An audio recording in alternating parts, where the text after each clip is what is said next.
interior ministers were meant to just discuss the EU's new migration pact today, but in light of those recent attacks on European soil in Austria and in France, they decided to put their counter-terrorism plan on the top of the agenda.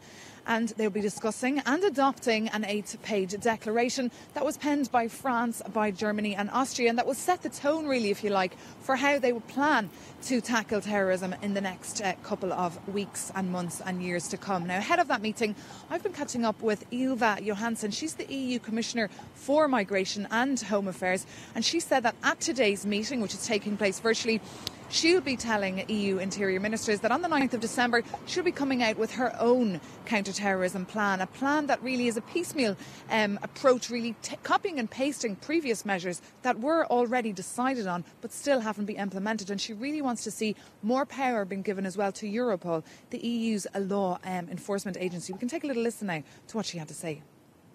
A problem both with radical jihadist or Islamist terrorist attacks, but as well as the right-wing, extreme right-wing attacks are also increasing, unfortunately. So we have to fight all kinds of violent attacks and terrorism. In my view, we need to do even more, even if we are much stronger now than compared to 5 years ago. We need to do even more to protect our European values, our European single society and our European citizens.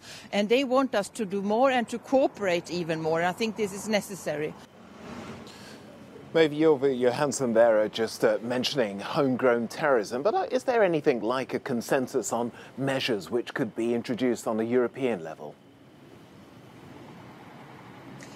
Well, this is a discussion, in fact, that's been had for a number of years. When it was revealed, in fact, that the Paris attackers and the perpetrators of the Brussels bombs that took place on the 22nd of March back in 2016 and took the lives of 33 people, there was a lot of soul-searching within the European Union and the various institutions on what to do, because the perpetrators were born and bred, many of them here in Brussels. They went through local schools and they could speak already the local languages. So the focus really of the European Commission's plan going forward will be on better integration policies and making sure that we all can live in a more inclusive society, so people feel that they have a purpose here in Europe and they don't need to take to such extreme measures to spread hate. And one issue that they will be discussing today is a regulation on countering hate speech online and making sure that terrorist content can be taken offline, Tokes, within 1 hour after it's been reported. That's a regulation that's been under discussion between the institutions for some 2 years now,